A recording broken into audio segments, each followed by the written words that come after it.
evening. I'll call to order the October 6th Board of City Commissioners for the City of Shawnee. Call a roll, please. Vogel. Agee. Here. Harrod. Here. Maynard. Here. Hall. Here. Shaw. Here. Dykstra. Present. We have a quorum. Thank you. If you're able to stand, please stand for the invocation, and Pastor Amy Bussey will lead us in a prayer. Let us pray. Gracious God, we give you thanks for the gift of this beautiful evening, for the gift of all your creation. We thank you for our leaders, and we pray for your blessings and your spirit of wisdom and discernment to be upon each of them as they seek to lead our city and its citizens. We thank you, God, for all of your good gifts. May all praise and glory be yours. Amen. Amen. Vice Mayor Harrod will lead us in the flag salute to its way over there. Attention, position, pledge. I pledge allegiance to the flag of the United States of America and to the republic for which it stands, one nation, under God, indivisible, with liberty and justice for all. Thank you.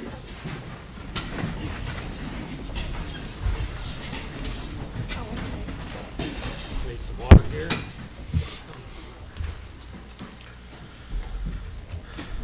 Item number 1 is consider approval of the agenda.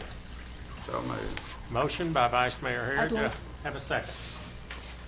I'd like to amend the agenda. Okay. I'd like to suspend the rules for citizen. Wait a minute. Speak up, could you? I'd like to amend the agenda and suspend the rules tonight to allow for citizen participation. I think we've got a number of issues tonight that really need to be explored, and we need to have citizens, we need to be available to the citizens to discuss those. We're not to that point yet for citizens' participation, but I just wanted the agenda to be you want the, changed. where did we put that on the agenda, Mary Ann? Well, I'm not sure I understand. I don't either. The time purpose limit? of the Is that what you're amendment. The asking time limit, change the She's- time limit she's from asking. 3 minutes to be flexible. To my knowledge, we've never done that, but that's okay. We can- It's a- whatever the commission decides to do. So where would we put it on the agenda? Well, since the agenda itself is the items, the better place to make that motion would be at citizens participation. Okay, that's what But I- you could, what you can do now is you can go, it's not the end of the world for it to be done now. You can go ahead and, take this motion to amend, but I think you need to get a second on the main motion Okay, first. And we then have you a can take consider motion. approval of the agenda, okay? You and then have a we'll- motion. And I have a motion. Do You I need have a second. I'll second. Second by Commissioner Okay. Hall. Now you can Now, take a motion to you amend. want to take, and are you making I that make a motion to amend the agenda tonight to allow for citizen participation. Is there a second? on I that? second that. Have a second. So is it unlimited time? Is it 5 minutes? Is it 8 minutes? I mean, you know, I won't be here at midnight. understand you want people to have more time. Is it the 12-minute for a topic to allow more people? It's hard to judge how much participation would be needed. I would say let's not exceed 20 minutes per topic. Was that your motion? That's my Well, you're motion. gonna- We got to vote on the first one, and we'll No, come you're back. gonna vote on the motion, you're gonna vote on this amendatory motion. Okay. So first you vote on whether or All right, not we have a- to expand the rules. Okay. Or expand the time. And if that passes, you can vote on the main motion, and if it doesn't, you vote on the main motion. Okay, we have a motion and a second to expand the time. I To guess 20 minutes per topic, as I understand it. 20 minutes total for Per discussion. topic, Per topic? per agenda topic. Yeah, we don't want to, I understand the need, but I just want to be careful. I don't want Well, to we be can here just till vote on 3 it. o'clock. She's got a in the morning. motion and she's got a second. We just have to vote on it, okay? So, okay, look, I'm just expanding it by 8 minutes per topic. Mayor, machine not working? my electronic voting just went off. Okay, then I guess you'll have to call the roll. Okay. Shaw, Yes. Dykstra, Yes. Vogel, No. Agee, Yes. Harrod, No. Maynard, No. Hall. No. Motion fails. Okay, now you go back to your main motion. Okay. Which is consider approval of the agenda. We had a motion and a second. Okay, gonna have to wait till she gets going here. Sorry. Okay. First and second, I'll call roll on Harrod, Yes. Hall, Yes. Shaw, No. Dykstra, Yes. Vogel, Yes. Agee, Yes. Maynard. Yes. Motion carries. Okay, motion carries. Item number 2 is consider approval of the consent agenda. So moved. Have a motion by Commissioner Hall. Do I have a second? Steve. Second. More problem. Have a second by Commissioner Dykstra. Okay. We're gonna, I guess you're just gonna have to be I think I'm manual just it all gonna have to night. do I'm it all sorry. night. Okay. Hall, Hall, Yes. Dykstra, Yes. Vogel, Yes. Agee, Yes. Harrod, Yes. Maynard, Yes. Shaw. Yes. Motion carries. Okay, item number 3 is a commissioner's comments. I will start this off with a commissioner's comment. It was brought to my attention that on October the 18th, from 8 o'clock till noon, at the Shawnee Airport, you can get free trees. There's going to be 100 free trees given away. And so hopefully the TV audience and everyone here will tell their friends that that's a very nice thing. So I just thought I'd insert that there. So other commissioner comments. Clarify the number. 100 trees? Yes, sir. And that's from 8 to noon on October 8 to noon 18th. on October the 18th. Now, I don't think either one of you can, or Gary, you can get all 100 of them. I think, Where is it going to be? The airport? at the airport. I think it's just on the north side, if I remember before, of the terminal out Yeah. toward, what's the main street there? Airport Boulevard or something? Okay, yeah, okay. Speaking of the airport, I heard some good compliments about the fly-in this last weekend, so that went over really well. And then I've had a couple of questions from citizens about some of the things that they're hearing or reading in the newspapers. I think we ought to consider putting kind of a fact sheet or something on the website. You know, there's lots of questions. I know the one weekly paper, you know, is printing, you know, some things that are just factless rumors or whatever. And so that's, you know, confusing some of the citizens. So we probably need to at least get something out there, just strictly facts, you know, on some of the questions around our issues with CPN. I guess that would, I'd have to say, is that your facts or is that the city's facts? That's the on city's that, facts. Commissioner Hall? We'll talk about it in the executive session. I guess I'm confused. Are you saying the countywide has been printing some rumors? Well, at least there's some things that aren't actual facts in there. Okay. I just wanted to clarify that. Just as a public education, you know, I think we need to put something out there, because I'm getting a few people to ask questions around this, wanting to know, you know, both sides, right? Well, I think we should be about transparency. I think we need to definitely put information out that's true and valid and doesn't represent one commissioner's opinion or two or three, but the whole city's. 100% agree with that. Any other commissioners' comments at this time? Okay, being no more comments, I'll move to citizens' participation. I'll go over the rules again. You have a 3-minute limit per person and a 12-minute limit per topic. And you have to state your name and sign in, please, so we have a record. My name is John Barrett.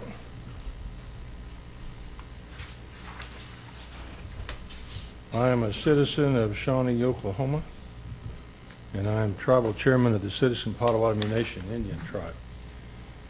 In order to provide Mr. Hall with some true facts, since he believes that it's speculation and untruth that's being printed, I brought copies of the Supreme Court decision that was handed down by the United States Supreme Court since the letter threatening to sue the Citizen Potawatomi Nation for not being the city's tax collector. It is the Michigan versus Bay Mills Indian Community case. I'd be more than glad to give you a copy of it if you'd like to have a copy. Here's one for Local. Thanks. And here's some to hand down. I think we already have it. You have a, We already have it, I believe. Commissioner Dykstra gave us a copy. What was affirmed in the Bay Mills case was that the United States Supreme Court ruled that an Indian tribe upheld basically Oklahoma Tax Commission versus Citizen Van Potawatomi Tribe of Oklahoma, that an Indian tribe cannot be sued for purposes of forcing taxation. This goes all the way back to the early 1800s, Chief Justice Marshall's ruling that the ability to tax is the ability to destroy. And the United States and the United States Congress has countless times affirmed its intent that the states are not to tax Indian tribes, Indian land, or Indian tribal activities. And that's a case that has an opinion that has been handed down since this was initiated and since Modrell Sparling was retained to try to generate this activity. With all due respect, I ask respectfully that the Shawnee City Commission stop this activity.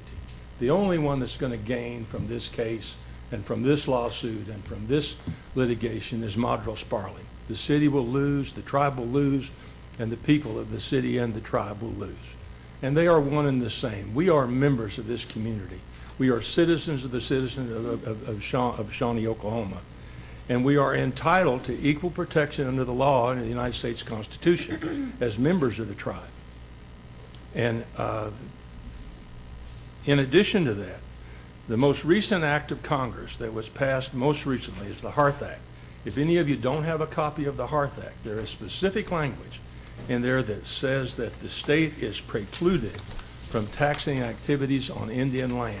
That is the latest declaration of the intent of Congress. Please consider this. Modrell Sparling is leading you down a primrose path.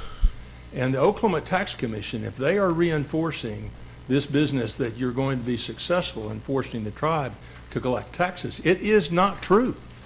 It is not true. You're wasting the taxpayers' money. Please don't do it. Please don't do it. Would anybody like to have a copy of the Hearth Act and the language that's in it? Chairman, your time is up.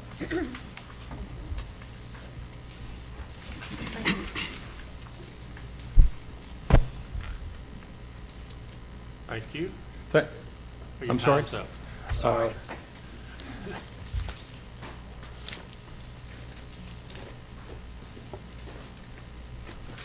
Mr. Mayor, Yes. you have in your hand an affirmation that the land that we are on, the Citizen Potawatomi Nation on, belongs to us. And that was the reason that our petition for de-annexation was denied. You have it in your hand that shows that that land belongs to us. Please act, Thanks, Chairman. Your time do is the up. right thing. Do the right thing. Your time is up. Thank you. Please don't disrespect the I'm not chairman. disrespecting him. His time is His up. time's You up. know? I'm sorry. We all have a rules. copy of it. It's not, Yeah. we We have a didn't, rule. council We didn't don't make bend the them just for decision being not to happy. allow it. So it's, it's a mute question as far as the council's concerned. Okay, Well, would someone I- else like to speak? I'd just like to comment and say that in the past, I know that there have been speakers who've been given the opportunity to go a little over the time allowed. And I think if we're going to make this rule, we need to make it hard and fast on everyone. I agree. Okay. I try my best to keep it Okay. there. Okay? You know me, I like to get on time, make things happen. State your name, sir. My name is Frank Oliver. I'm a property owner on South Gordon Cooper Drive. And yes, I need some clarification. They say if you're not confused, that means you're not well informed. What is the difference between de-annexation and detachment? Nothing, Nothing. nothing.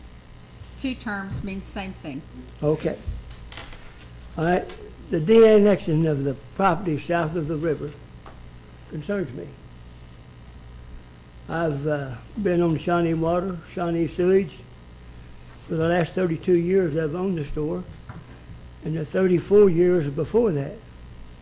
I think Shawnee built that water line and that sewer line in the 50s or something like that.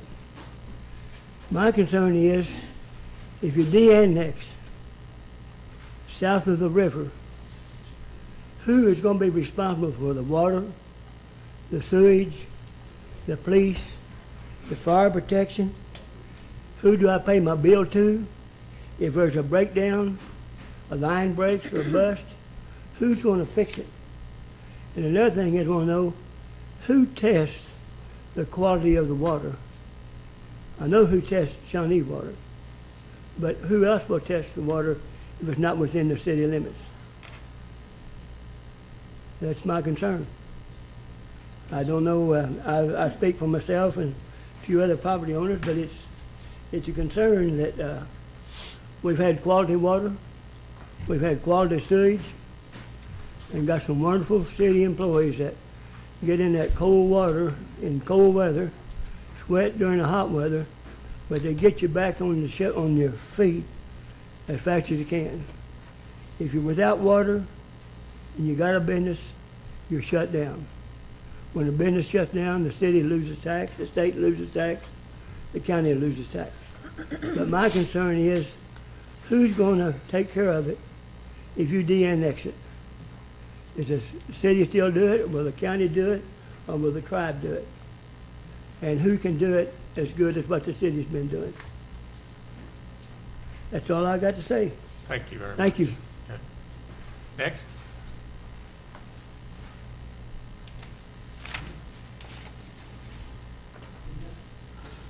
My name is Ivana Johnson. I'm a citizen of Shawnee, have been for the last 14 years. And from what I understand on the de-annexation for that gentleman is it won't be private property. I mean, it's not going to affect his water or his utilities, from what I understand. But I would like for the council to reconsider the vote of 922 for their request for detachment. I grew up in Oklahoma City, transplanted here 14 years ago. This is giving us a lot of negative publicity at a huge cost. And it's dividing a community that needs to come together. The Citizen Potawatomi group does a lot. I'm in medicine, so I'm a little bit skewed that direction, but when I ask them for something, they bring it to me.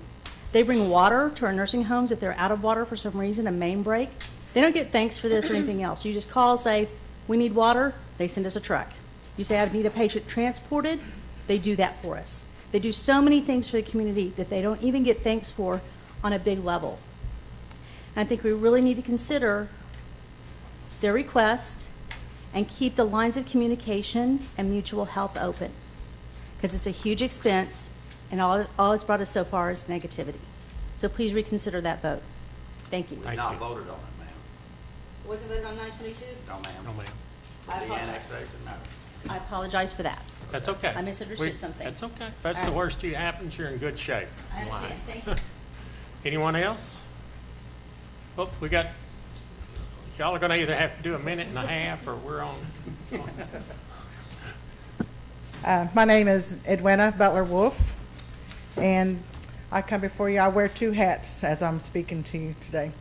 I am a citizen of the Shawnee area, and I am the governor of the absentee Shawnee tribe. I just want to make sure that Chairman Barrett has presented to you some good information for you to read, and I hope that you all take the time to read it and go with an open mind to while you're reading what you just received, because it is very important to all nations, tribal nations. And I come before you to tell you that we absentee Shawnee tribe, we're not going to go anywhere. This is our home place, and this is where my people has settled in, and we're not going anywhere. So, you know, and I know you're not going to go anywhere either, but we all need to come together and work together. As, you know, by doing all of this that you're doing, you're just wasting time and effort, where that effort could be put towards doing something constructive for the people of Shawnee and for us as tribal leaders to do for our own people. Because my people comes first in my books. And in February, when I got that threatening letter from the city of Shawnee, that was really, you know, I grew up in this town. This is my home place. And for that to happen and not work with the tribes, because you got a lot of tribes, area tribes in this area, and it's you need to work with them. And by doing all of this, it's uncalled for. As tribal leaders, we're all gonna stick together. All through the nation. We will. So we need to, and you need to stop this. It needs to be stopped today. Thank you. Thank you. Sure. Clarification on the threatening letter? Well, The letter was sent the to all city the four. commission sent a letter to them, okay, To all the tribes. to all the tribes saying, Get you a copy. of it. Before my time. Yes. yes, sir, before your time. Get you a copy of it. Yeah, yeah, before your time. Right. Okay, thank you. And then you say that you don't have any ties with the absentee Shawnee tribe, but what if one day that we wanted to put something in the city of Shawnee to do a development or something, then we would be in the same boat as the citizen Potawatomis, because you would be coming after us. So, you know, we're looking into the future, and that's all we got to do. We got to look into the future, because we're out here to take care of many people. We're all people. Thank you. Thank you. I don't know what to tell you, our time is up. We had, Is it the same subject? it's the same subject? The same, I don't know if it's. Well, 20 I minutes. really can't. Commissioners already said we don't need to bend the rules. I'm sorry, there's a 12-minute limit, but thank you very much for coming down. Okay. We've had 4 people speak, right? Has it been 12 minutes, sir? Yeah. Yes. Okay, any other citizens' participation on any other matter? Another matter? Another matter. Okay. My name is John Barrett. I'm a citizen of Shawnee, Oklahoma, and I'm tribal chairman of the Citizen Potawatomi Nation. On the agenda for the municipal authority, there is a mention of a violation of water sales jurisdiction or something having to do with meters and so on. Again, it is the city of Shawnee attempting to assert jurisdiction over land that is governed by those laws that were reiterated in the Bay Mills case, in the Hearth Act, and in all the federal legislation. Saying that the city had water sales jurisdiction is like saying the city had police jurisdiction. It does not have jurisdiction over absentee Shawnee land or over Citizen Potawatomi Nation land. We were customers of yours at one time, but then you denied us those services. This water meter business, saying that that's exactly right, Mr. Herod. That's not exactly That right. is You know as exactly well as I right. do. The I'm city not gonna engineer, argue. Mr. Wait, John, wait, Mr. John let's let the lady Krywicki, talk. the city engineer, in front of 6 people, told us we could not hook another business up to the city of Shawnee's water and sewer, and forced us to build our own water system and our own sewer system. And that's true, Mr. Herod, and you know it. No, I don't know it. I Yes, don't sir, know you it's do. true. You asked And John I've had this Krywicki. discussion You asked John before. Krywicki or Mayor Peters. You asked them We've if that's asked this not true. before, and we've And there's notified by 5 people mail. in this And room all that you were have to in do the is room when tell it us happened. what you're gonna build, There were- and you refuse to do. There were 5 people Wait a in this minute, room is citizens' when that participation. was Let him done, talk. Okay, let's let including you this talk. one right here. Okay. Okay, any other citizens' participation? Okay, if not, I'll move on to the mayor's proclamation, Family Promise Week.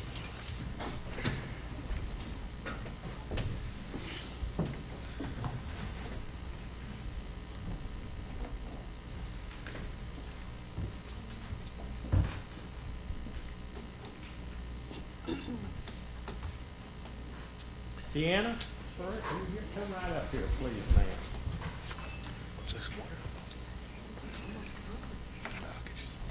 Stand right up here and look out here so the camera will get you, okay? On behalf of citizens of Shawnee, Oklahoma, I, Mayor Wes Maynard, do hereby proclaim the week of October 12th through 18th, 2014 as Family Promise Week.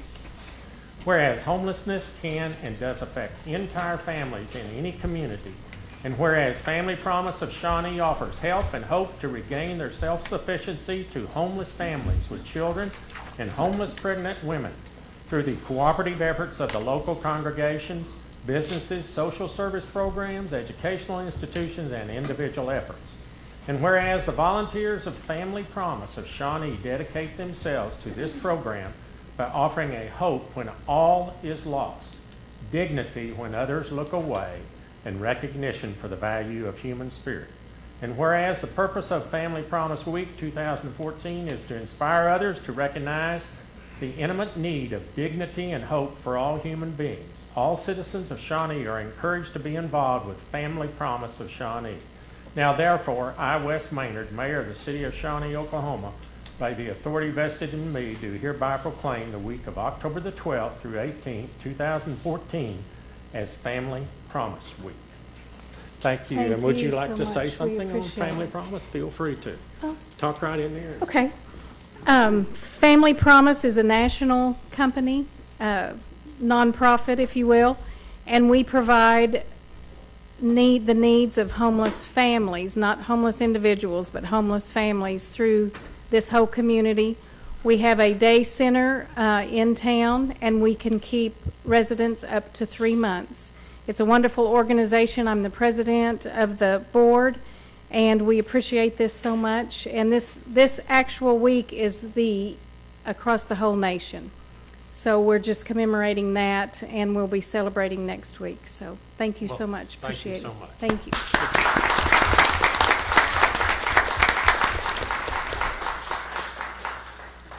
you. Item number 6 is a presentation by the city manager to the Employee of the Month. Fred, come on up.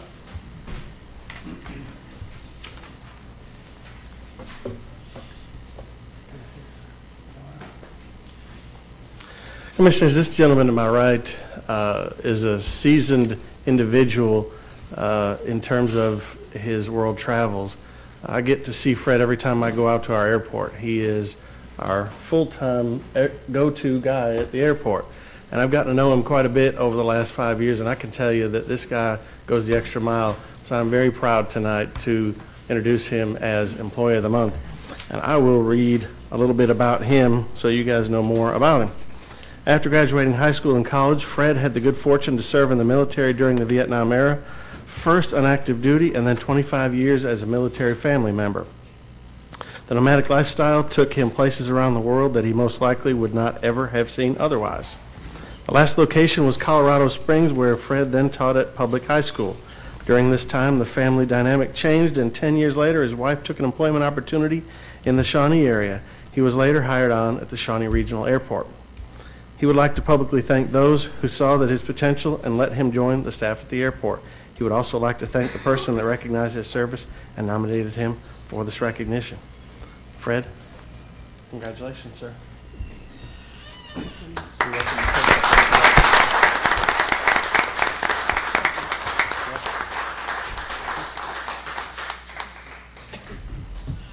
Fred, would you like to say something? Feel free to. Okay. Go ahead. Just a couple things. It's easy to go to work when you work for good people, and I've had the good fortune of working for two of the best, and it's been a pleasure every day that I get up and go out.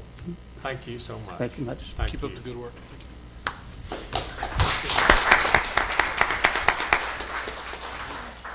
Item number 7 is consider resolution of appreciation to Tom Pringle for over 29 years of service to the city of Shawnee and a presentation to Mr. Tom Pringle. Chief Fran? Pass the resolution first. Oh, we need to pass the resolution? Huh? Yes, we need to pass the We'll resolution. entertain a motion to pass the. So moved. Okay. A second. We have a second. Let's vote. Is it working now? Yeah, we'll test drive it here. We're going to test it right here.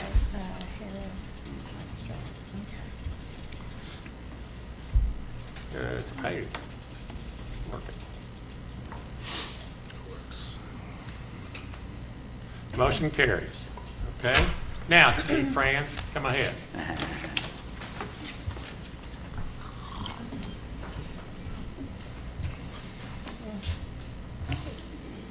I'm standing already retired.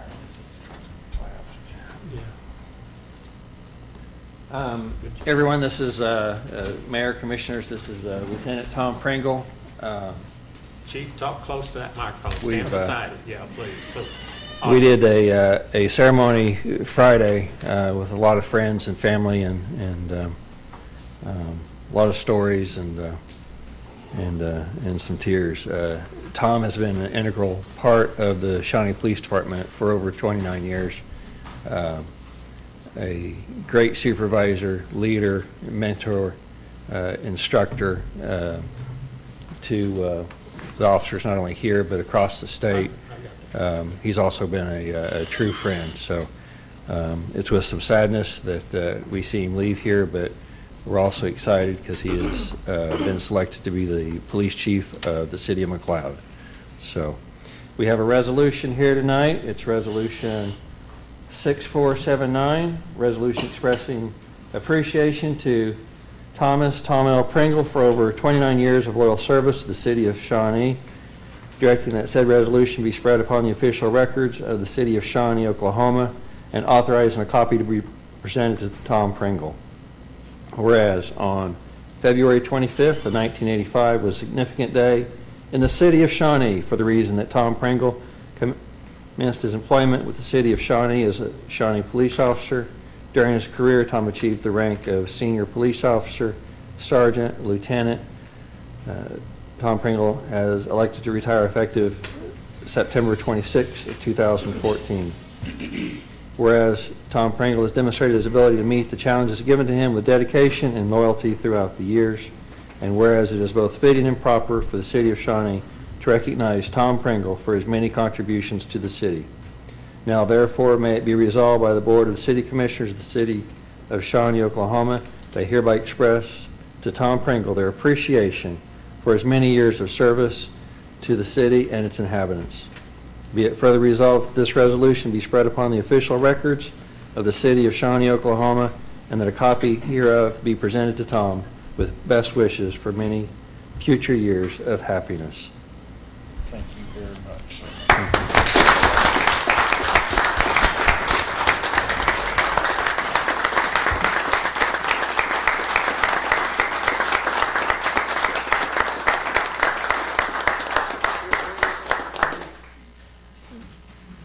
I'll hold it down to a few thousand words.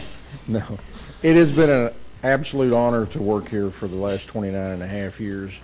It's been enjoyable. I have learned and have met a tremendous amount of people in this community. There are some great people in this community, and I have had a privilege of working with one of the best right here.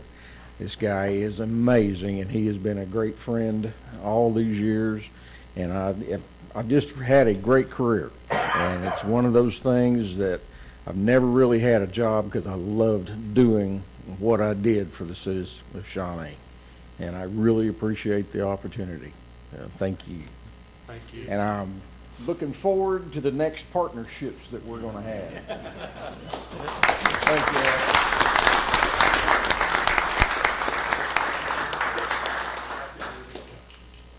Item number 8, consider Oklahoma Municipal Retirement Fund lump sum payment from defined benefit plan and refund of contributions from the defined contribution plan from Greg Price. Tammy, do you want to say anything in this matter, or is it got a routine?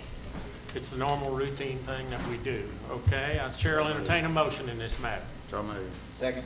Vice Mayor Harrod, a second by Commissioner Hall.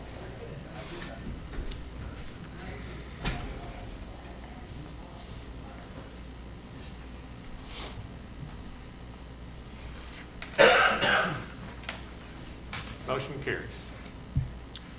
Item number 9 is discussion, consideration, and possible action regarding the setting of city standards for campaign finance reporting. Commissioner Harrod, I believe you asked for this item. You want to have some discussion on it? Or? Well, what I was asking for is our current ordinances up to the new law that was just passed maybe this last year that changed the I guess the authority as far as the elections or municipal elections. And secondly, what can we do to put some teeth in our law so that if people fail to report, or to report expenditures, what avenue or what can we do about it as a commission or as a city? We have no current laws for the city regarding campaign contribution reporting or anything else as far as that concerned. other than how to file for office. I believe we have something on that. But the process is covered by state law. The difference is that cities don't have any authority to enforce the law. It can only be enforced by the district attorney. There are some changes that are coming up in November, and I'll have a summary of those for you, and we can talk, and other changes in the law, and we can talk about whether you want to take on some local rules or not. I'm aware of only one other city in Oklahoma, but I haven't asked all of them. This is the one I'm aware of that does have a process by which they review activities under the state law. They have a independent citizens board that looks at any complaints, and then that board determines whether it wishes to forward a complaint to the district attorney. So that kind of formalizes that process on the city's level, but I'm not aware of anybody that does anything beyond that. Is that Norman? It's in Norman, Is there, do we know the reason that they implemented that? Has that been, do you have any history on that? Yes. Well, I mean, well, anytime you find, yes. I don't need a long story. I mean, they had a problem at one time. And so there's a story, yes, and they had some issues after a city commission race, and they decided that they wanted to do something. They have a pretty involved citizenry from OU, and they end up with some more elaborate things than everybody else because they have all that help from the university. But it was to resolve conflicts at a local level and try to avoid competing things that the DA saw. So right now, if there's a problem, the only way that the DA will look at it is if somebody... He receives an official complaint, a citizen complaint. Official complaint from a citizen. Well, I don't know about official. He just needs a complaint from a citizen versus violation. Versus something from the city. And this, the way Norman's doing it now, it comes from this committee. It comes through a committee, and the committee then will make a recommendation to the district attorney if it believes there's been a violation. Now, yeah, I maybe haven't misunderstood, but I understand the cities are going to fall under the state The rules are law. going to fall The under rules the are going to be the state. state laws now, And, not and the little rules local. already sort of are, but it appears the or not the prosecution, but the investigation and the findings will be made by the State Ethics Commission in the same way that county and state races are made. So would the State Ethics Commission look at it before the DA would, I guess? In the new way, yes, it would go to the Ethics Commission, and it would have the ability to levy civil fines, which it does now. And then the DA would still be the one authorized to bring any alleged criminal violations. I think the cities will then fall under the state rules, like for our representatives and our senators. Kind of get it all on the level. All on one level playing field with a bill that was passed. Would it be beneficial, do you think, for us to have some similar ordinances like Norman or some other city has to investigate and report that? Yeah, I just think that's entirely up to the commission, whether you think it's something that you want to do or not. I can certainly give all of you copies of those Norman ordinances and the summary of the new state law if you want to put this on a later agenda. Well, I was thinking about it as maybe the mayor could appoint the subcommittee to take a look at this and work with you on it. That'd be fine with me, whatever I you guess wanna my do. only issue with this is if the state's going to take it over in it's 2.5 months, whatever we pass will probably. Yeah, Norman probably did theirs when this Right. state law It wasn't won't on be- the They've done it. books, They did. right? They did. It's going to be under the State state law was rules. on the Why books. should we go ahead and do it now? Okay. That's just my thought, and that's the way I understand it, right, Mary Ann? That So the you're state gonna, rules when are will you gonna- have that information? I try to always get it to you in the department heads before the 1st of November, and that's still my plan. But I can do that one alone and get it just that one, and take it out of the regular format and get that to you this week. Oh, okay. Be great. All right, thank you. Okay, do I hear a motion in this matter? Being no motion, then we'll move on to item number 10. Consider request for additional funding for the Veterans Memorial located in Woodland Veterans Park. It was deferred from September the 15th, 2014 City Commission meeting. Mr. McDougall and Ms. Cinnamon-Telly, could you? Mr. Chairman, I'll be glad to address this particular subject. I apologize, I was not here for the meeting last month, so I did look at the film just to refresh my memory as to what was going on.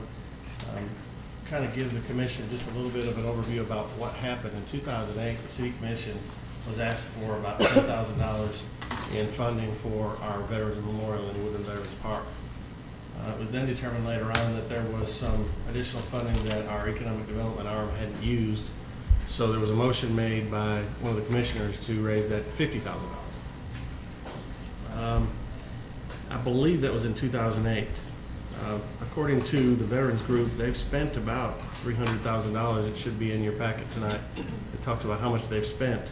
The next step in their progress is to build these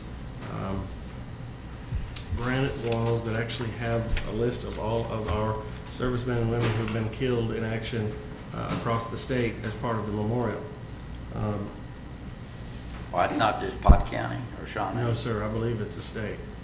It's some 6,000 or 7,000 names. I think that's what he said at the last meeting, the entire state.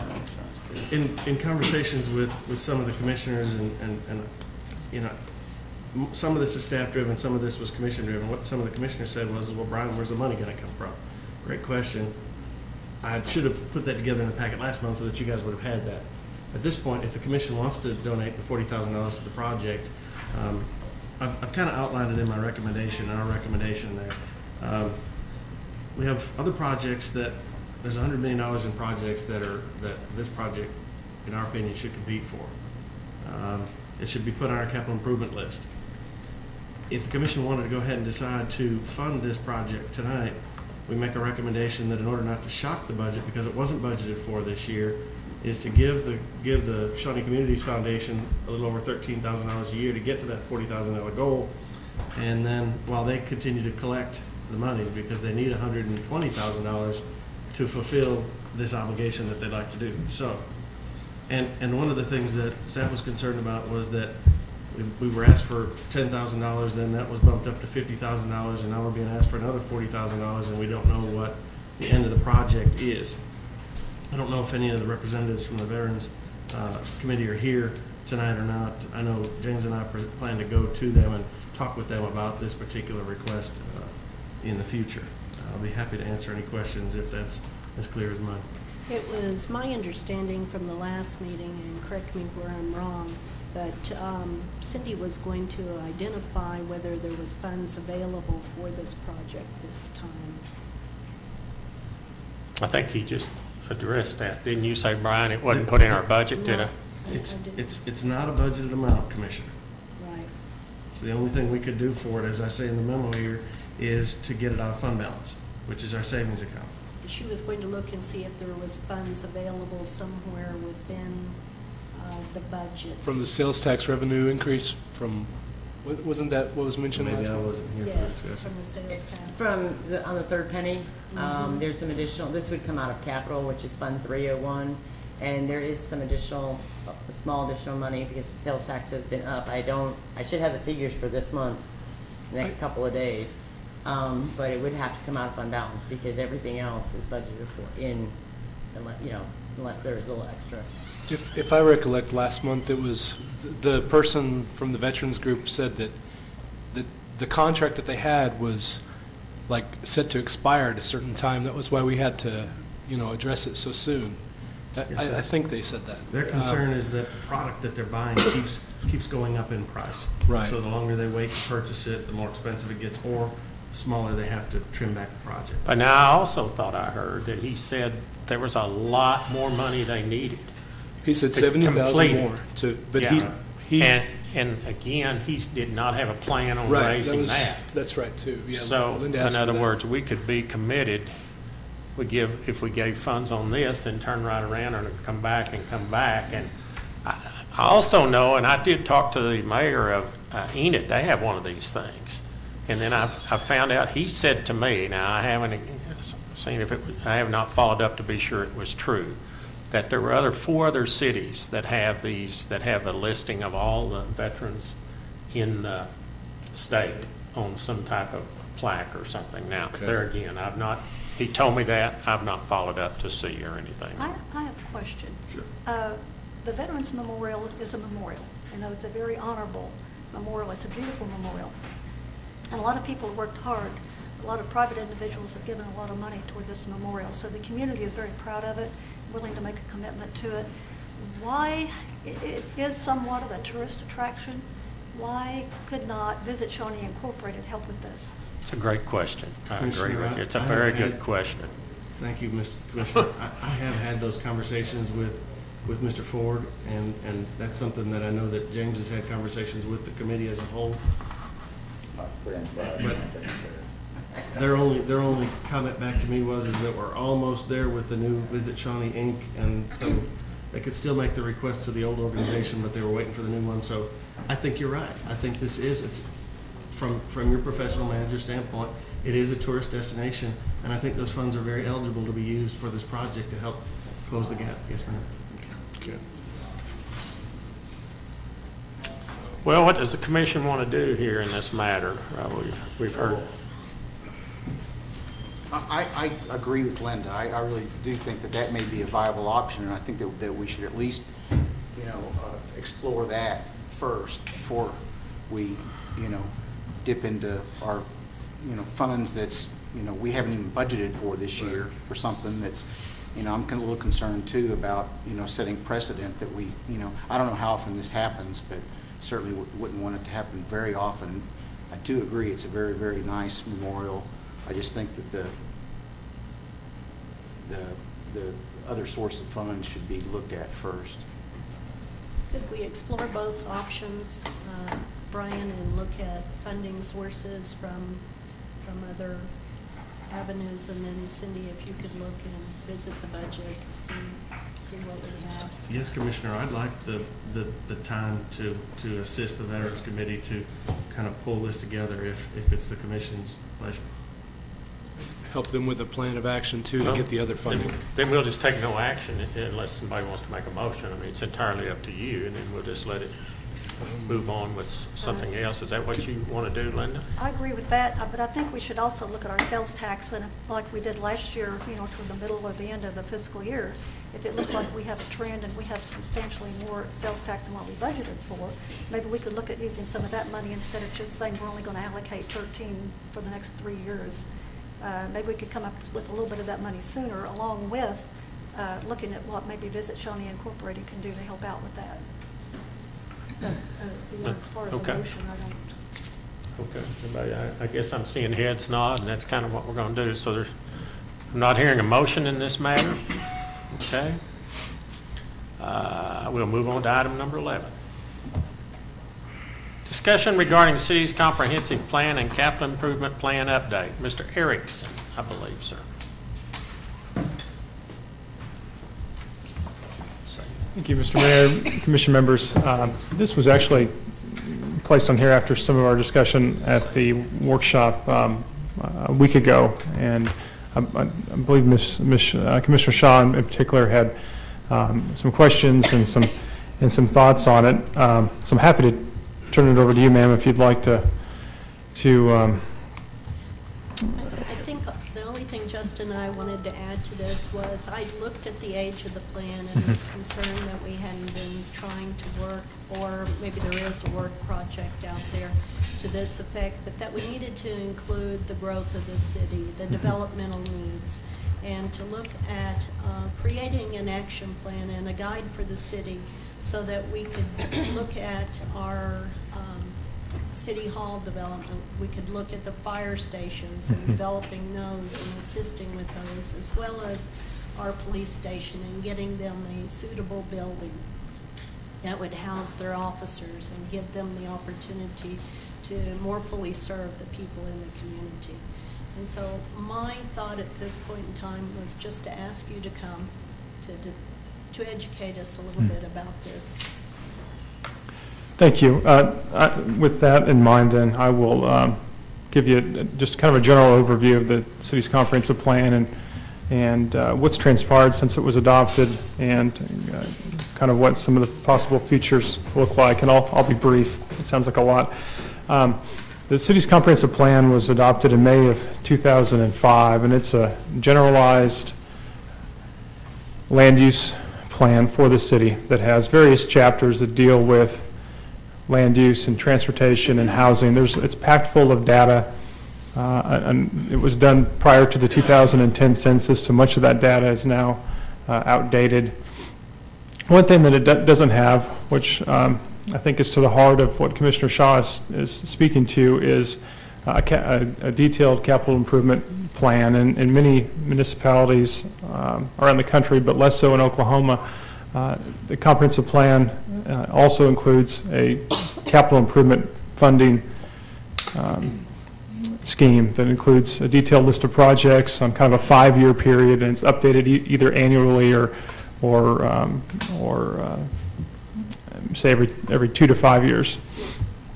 And that is absent from this plan. There's been some efforts through the years in my time here, and certainly with city managers led some of these initiatives in 2011, and as recently as 2013, I believe, a list of capital improvement items was brought before the commission for review and for discussion. And again, that was about a year ago. And in 2011, that was also done. And that is what led to many of the initiatives that were brought before the voters in 2012, all of which were defeated. And so I think part of the conversation is the comprehensive plan is 10 years old, and it would be nice to begin that update process in the next year or two. And I agree. And then secondarily, there's a larger question of capital improvements and getting together a long-term capital improvement plan, and then also what is the purpose of that if we're not going to talk seriously about funding mechanisms, because we can certainly discuss and look at a list of $50 or $100 million worth of projects, but realistically, based on existing funding, only a small percentage of those are going to be able to be implemented in the next 5 or 10 years. And so I don't want to speak for the city manager, but I believe that there has been some correspondence to the commission about a workshop, about additional workshops, and also about some type of retreat where we could talk about capital improvements in a more of a dedicated session devoted simply to capital improvements and looking at long-term needs. And certainly from my perspective, that is needed. I will also say that a lot has been done since 2005 as well that complements the comprehensive plan. So we've done a master trails plan that was adopted in 2008. We have done, we have of course started to implement that plan. The utility master plan that you're going to hear about tonight, or that's in its final stages of adoption, is a big component of that capital improvement plan. Any city's capital improvement plan, a bulk of those capital improvements is going to be water and sewer improvements. And so we have, and in the case of the utilities plan, we have a dedicated funding mechanism through utility fees. So we're certainly not starting from scratch, and I don't mean to present something that's daunting tonight. I think we've got good components that we can wrap into an overall plan. I just think also part of that discussion is going to be what's this commissioner's appetite for improvements, and also what's going to be your appetite for funding levels. I think. Just a comment, could we get a list of those projects that we looked at last year to the new commissioners? We did, Commissioner. Y'all got it? Okay, I want to be sure. They were in the orientation manual that I gave all the commissioners. It's like lines all across a long list, right?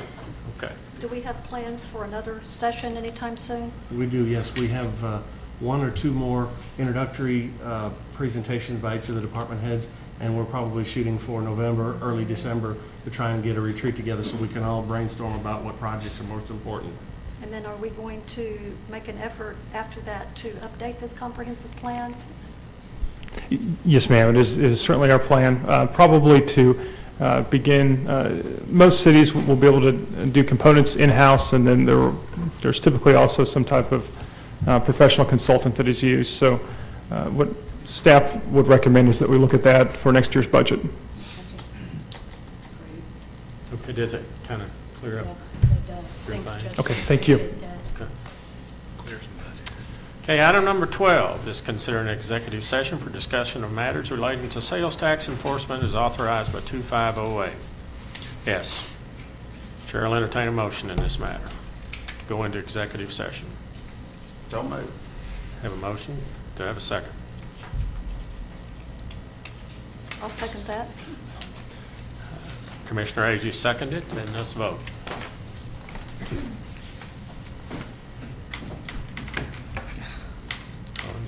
Funny. I'm going to have to call roll now. Okay. It's gone. Technology. We understand. Harrod, Yes. Agee, Yes. Vogel, Yes. Maynard, Yes. Hall, Yes. Shaw. Yes. Dykstra. Yes. Motion carries. Okay, we're not going to get up and leave real quick. We got some business to do before that. I'm sorry. I'm going to recess the city commission, and I'm now going to convene the Shawnee Airport Authority. Okay, I'll call it to order. I will declare we do have a quorum.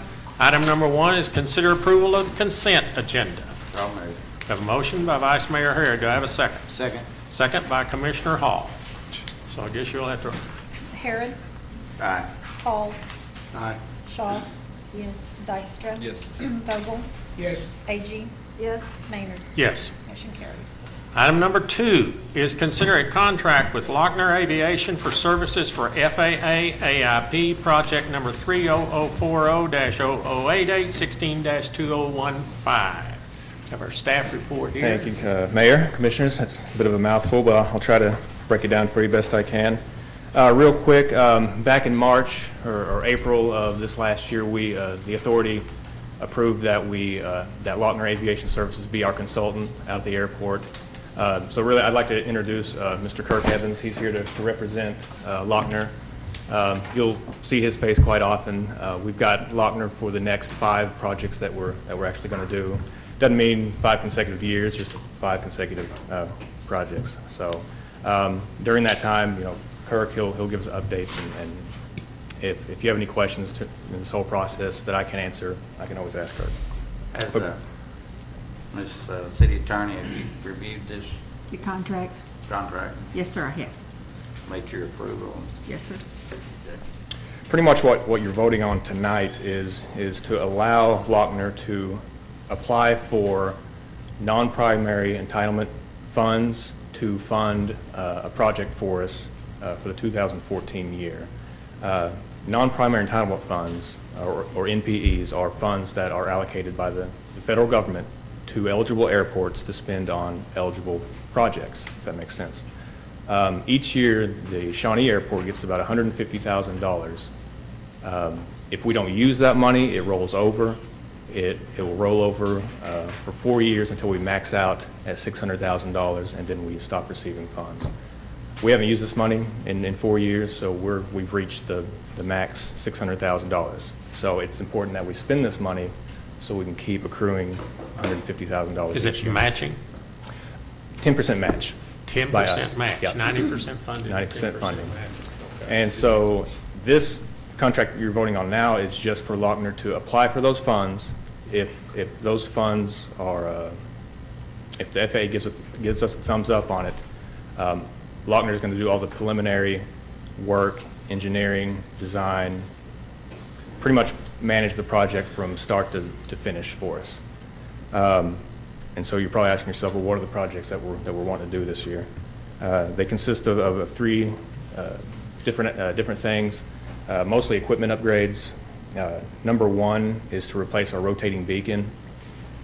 If you go past the airport on Airport Drive, especially at night, there's about a 40-foot tower that you see with a rotating light on top of it, green on one side, white on the other. What that does is it helps pilots find the airport at night and during times of inclement weather. It's about 20 years old. We've had many complaints over several years that pilots cannot see this light and have kind of a hard time finding the airport. So we're wanting to replace that. We're wanting to replace our AWOS, which stands for Automated Weather Observation System. That gives real-time weather information to pilots in the air, on the ground, gives information to us so we can make decisions based on the weather. That's about 15 years old. We're constantly replacing old parts. It's costing us a lot of money. We want to totally replace that system. And third, we want to install lighting around our main apron.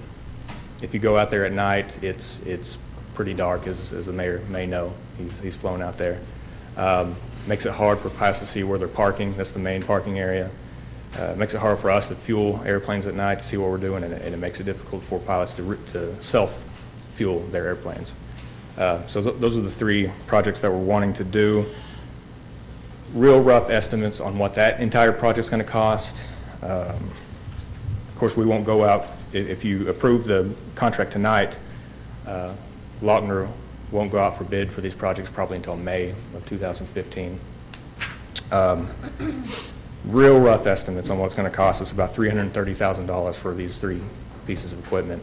And of course, those are all eligible for NPE funds, 10% match, which would be $33,000 for us. Of course, we have to pay the contract with Lochner. Of course, we have to pay for their services as well. The cost for that is $140,000. Eligible for NPE funding, 10% match, so that's $14,000 that we have to match. That's something we budgeted for at the beginning of the year. That is essentially it. If they don't get the funds, are we still on the hook for 140? We are not on the hook for $140,000. If basically Kurt, you want to address that? Happens, good evening, Mayor and Commissioners. What happens is you're doing right now is starting the early project development process with the FAA. So we're basically identifying the three projects that we want to do. This is all pre-programming. As part of that, they require an executed contract. Right. So with that, then basically you're identifying these, and they're green lighting as it goes through. If they identify something that they don't want to participate in at this level, they'll kick it back to us right now and say, no, we're not going to look at this. But these are standard projects. There's no risk of a grant next year. The money's already set aside, programmed as part of the AIP fund. So. They're already in your essential bank account for your airport, so they're ready to go. Mary Ann, just in the contract though, are we on the hook for 140,000 or for 14,000? When you're signing a contract with us, we're doing the design work all up front to get those projects. So basically, it's a reimbursement grant. So the city will make payment until the grant comes. So essentially, they'll be there. But you'll apply for the grant. There's nothing really to put a hitch in that process. Okay. It's pretty much standard programming procedure for the FAA and how they go forward. It really just rolls through as they do each project. Okay. I just was. It's a good question. Yeah, I understand your concern. It's a very good question, Commissioner. Okay. Any other questions by the commission? If not, then the chair will entertain a motion in this matter. Airport Advisory Committee. Yeah, I was just about to say, staff recommends and the Airport Advisory Board recommended at the last meeting, August 20th. Thank you. Move we adopt the contract. Have a motion, do we have a second? I second that. Second? Okay, we have here. Huh? Yeah. Lisa Shaw? Yeah, I got it. Okay. Okay, so we can vote now. Wow. Sorry. It's exciting. Motion carries. Any new business? No, Mr. Mayor, no new business. No new business. Okay, then I will adjourn the Shawnee Airport Authority, and I will move to the Shawnee Municipal Authority, and I will call it to order. I will declare we have a quorum. The chair will entertain a motion on consider approval of the consent agenda. So moved. Have a motion by Commissioner Dykstra. Do I have a second? Second. Second by Vice Mayor Harrod. Okay, let's vote.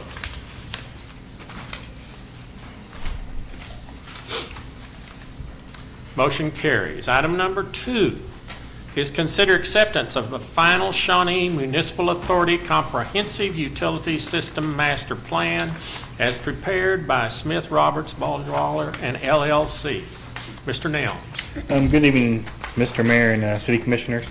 What I placed in your agenda tonight is staff is looking for adoption of the utility master plan, comprehensive master plan from the City Commission, and with the understanding that the city staff will come back at a later date with a financial plan and recommendations for the 0 to 5 and 0 to 10 projects that we would like to start the engineering phase on.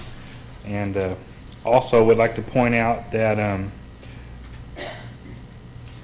I guess it's in page 25 of your packet at this time, that under the development of collection system baseline for our sewer hydraulic model, there's a lot of data out there that still needs collected to make this model work efficiently. Smith Roberts Boulder-Schuyler, they have shot in over 500 manholes, and this is a working model that we have, but they have agreed to work with this. The more data we collect and give to them to insert into this model, it'll be the model will be that much better for the city.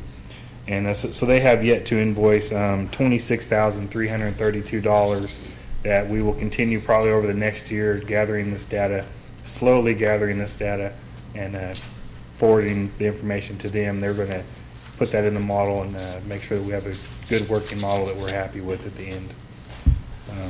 Does that go through our current GPS system and then feed them the info? I sat through a presentation with that. Yes, we're going to be GPS in the manholes, pulling the lids, measuring the flow lines so they can calculate the flow velocities of the pipes.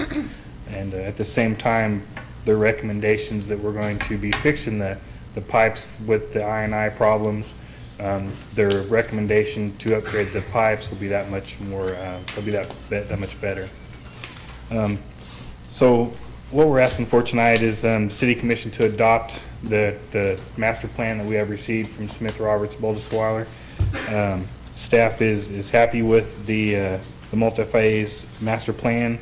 We worked very close with them over the last 2 years while developing this plan, back and forth, collecting data, lots of meetings, lots of presentations, and it's staff's recommendation to adopt the master plan.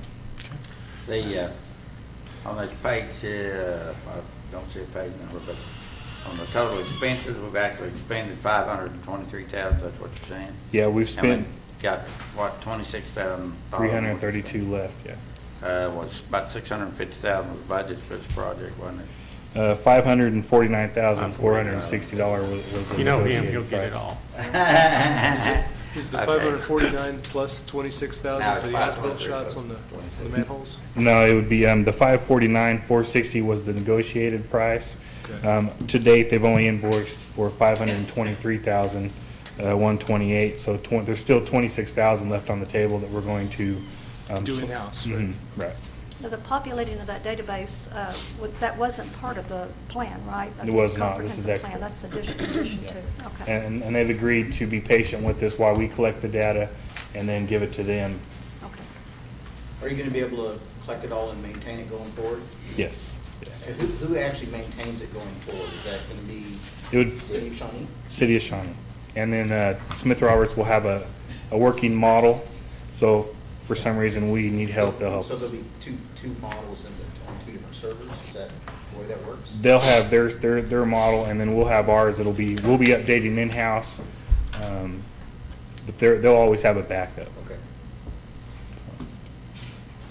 Mr. City Manager. Yes, sir. Talk to us. Are you happy with this thing? And We're very happy with the results of the Water Sewer Master Plan. We're very pleased that the commission gave us the go-ahead to do it. We've not ever done this. I think it's unprecedented in terms of us being able to provide that service better out there to our citizens. We need to strategize a little bit on the cash projects and the projects going forward on how we bundle them and either pay cash for them or go forward with some sort of funding mechanism, and we'll bring that back to the commission for your consideration. now, when we go into our planning meeting, will these things that they outlined for us that we desperately needed real quick, will they be on that list and part Yes, of that sir. discussion for our planning session? When I've spoken in terms of our capital project, capital improvement project, plan, Shawnee Municipal Authority Is- is no. separate. Okay, so, but we won't have a chance to talk about Its that. funding mechanism is solely from revenues paid Right, from I understand our that. customers. Right. The rest is sales tax driven, so that'll be Well, separate, but yes, we'll have. I both would of those. like for us at that planning conference to go back over those numbers again, what We they will do laid that. out for us with that planning schedule, because there were some things to me that were pretty alarming there, that with action that is required immediately for us. That'll be a session on its own, right? Is that what you're saying? We could do that if the commission would like to do Whatever. that, I think. Yeah, I think Separate 'em. it's gotta be laid out, and I know they laid it out for us, but again, I think we have to really sit down. It's Look our at time that. is to figure out how we're gonna pay for it. That's right. That's right. Trouble is, we don't have any money. Did you check with any other, like, third-party engineers or anything to, like, to see if what the advice that this firm gave us was, like... Credible?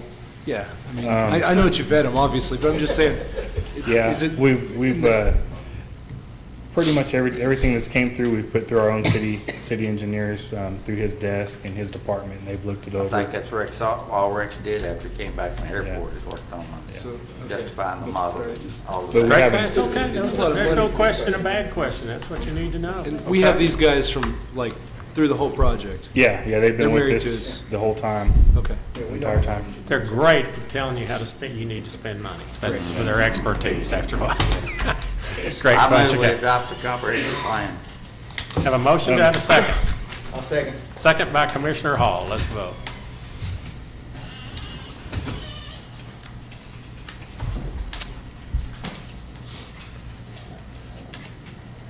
Motion carries. Item number 3 is consider an executive session for discussion of potential claims, litigation, or other options regarding encroachment into the city's utility service area by other entities as authorized by 250S. We can go in, Chair will entertain a motion in this matter. So moved. Second. Second, okay. A motion and a second. Did you get it down? Yes, I did. Okay, then let's vote.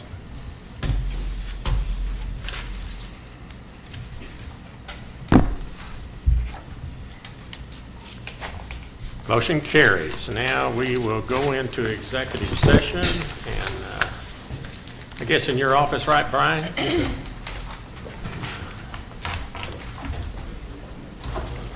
that where it is?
I guess he's coming back.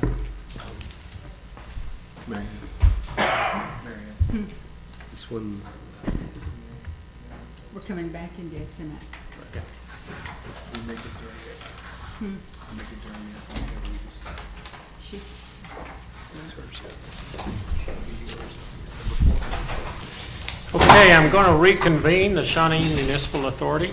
Item number 4 is consider matters discussed in executive session regarding potential claims, litigations, or other options regarding encroachment into the city's utility service area by other entities as authorized by 250S. Do I hear a motion? Mayor, I'd like to make a motion.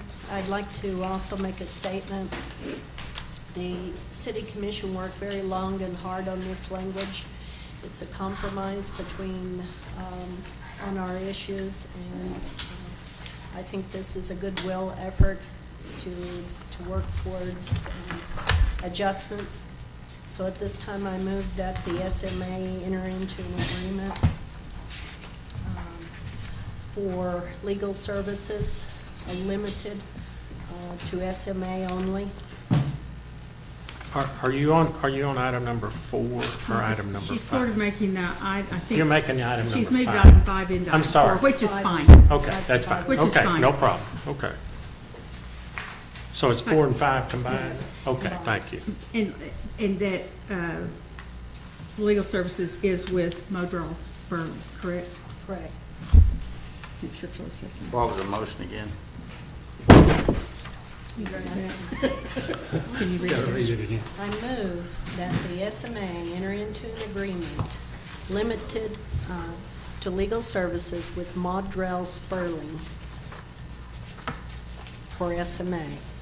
I second the motion. Have a motion and a second. Okay, let's vote.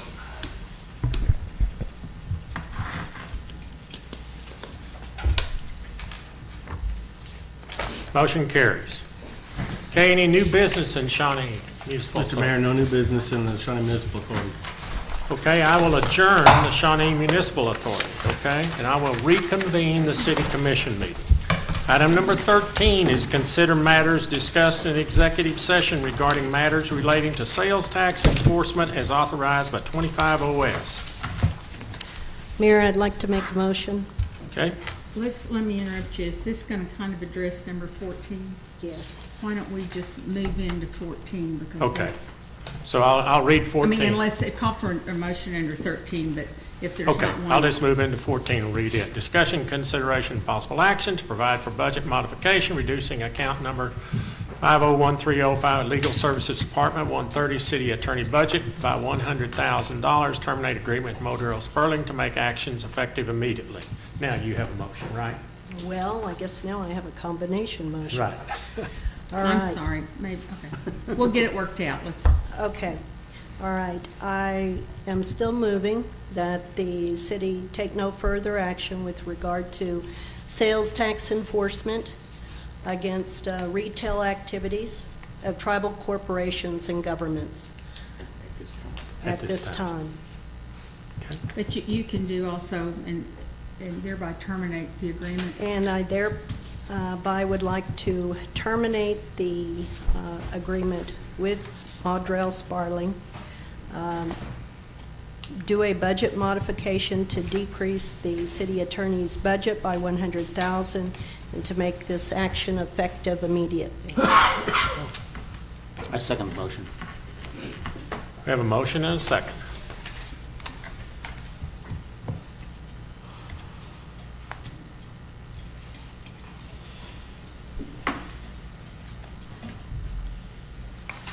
Motion carries. Okay. Item number 15, discussion, consideration, possible action regarding potential conflict of interest between commission members and the CPN Nation, including retention of outside counsel to investigate and render opinion to the commission. I'd like to make a motion to change the language within this agenda item. If I can find what I wrote. I'd like to have the motion regarding a potential conflict of interest modified with the language to include property owners, business enterprises, and Citizen Potawatomi Nation. Okay, that would be a modification, either a motion or a modification to a motion after the discussion. Okay. And you can bring that discussion in during this discussion, but until you have some discussion and a motion on the table. So I'd recommend you start with the discussion of this item and whether or not to enlarge it, and then you can make a motion. Okay. Any discussion on item number 15? I would like to discuss this item. My concern is that we're limiting it to just one particular entity, or tribe in this case. I'd like for it to have the language to allow for any conflict of interest with any business enterprise, any property owner, with all of the city commissioners, not just limited to certain city commissioners. I'm confused about what the conflict of interest is. So- What is the conflict of interest? So let me explain. There's been, it needs explained, right? There's been some misunderstandings, I guess, from day one on this one agenda item. I've had several calls from some of our citizens asking the question, right? It has nothing to do with being a member of a tribal nation. What this has to do with is spousal relationship for an entity. In other words, if my wife worked for Shawnee Mall and Shawnee Mall was asking to be de-annexed, detached from the city, then should I be allowed to vote on something like that, right, as a commissioner? Or if my wife worked for CPN, and since Commissioner Shaw's husband works for CPN, people are asking the question. And I may have an opinion, but this is not opinion, it's a legal decision. It's not a popular opinion decision. Commissioner Shaw brings up a perfectly valid question. Say, well, why limit it to just that one question? Is there other potential conflicts of interest? I don't know what they may be, at all, but I was giving you the example of why some of our civic leaders have asked this one particular question, right? It's a valid question. I can understand why they'd ask that. And in order to answer it, I can't answer it, then we need the right people to investigate and answer it. I don't mind the modification at all that you suggested. I think that in order to clarify on this issue, so it does not continue on this agenda at any point in time in the future, that we need to make a motion to amend this item to include all city commissioners and their business enterprises, their as property owners, as Citizen Potawatomi, with tribes. We need it all inclusive, not just one particular. I think, and I'm sorry to interrupt, Commissioner Shaw, but I think that our city attorney should be able to make a determination depending on the circumstances, whether or not a conflict of interest exists, because the circumstances can vary from one situation to another. If we hire an outside attorney, can he really make that broad of a generalization? I think we should strike knowing trying what the to get even. circumstances are? Yes. I mean, I don't see. I think the city attorney should be able to make that. Yeah, I do too. I don't think that I think we're just tired of seeing it on the agenda every month. I think that's what the whole reason why she's saying this, so. I don't have a problem with That's her correct. motion. Okay. That's correct. So- We want this to go away to where the issue doesn't arise again. Well, I It's guess not an issue. My question is, are we going to pay probably, I don't know how many dollars, to an attorney, and that's just going to be his opinion? Are we going to hire him and pay him to make a very broad general determination about what constitutes the conflict of interest under all circumstances that may occur? Or at some point, is there going to be an exception to whatever he has blessed that the city attorney is going to have to make a judgment on? I mean, I thought this was one of the things our city attorney did. Well, the only problem with that is the city attorney is employed by this commission. Well, let me So step is that in, let me step in here just a second. The broad brush is there. What happens is when you apply it to specific circumstances, I don't mind doing this as long as each of you understands that I'm going to be sitting down with you and probing a little bit where potential conflicts might arise. And then there's never, I shouldn't say never, there is rarely a bright line. Some things are real obvious that you can't do. City cannot buy insurance from Commissioner Vogel. Can't do it. Can't. I know. Breaks your heart. And here you thought you were going to get rich, right? But we also can't hire Commissioner Herod to rewire or do the plumbing or whatever. We couldn't hire you to sell real estate and get paid. Or any of your spouses, the things those are pretty easy because it's direct. Where it starts getting harder is if it's indirect and what is a true financial interest.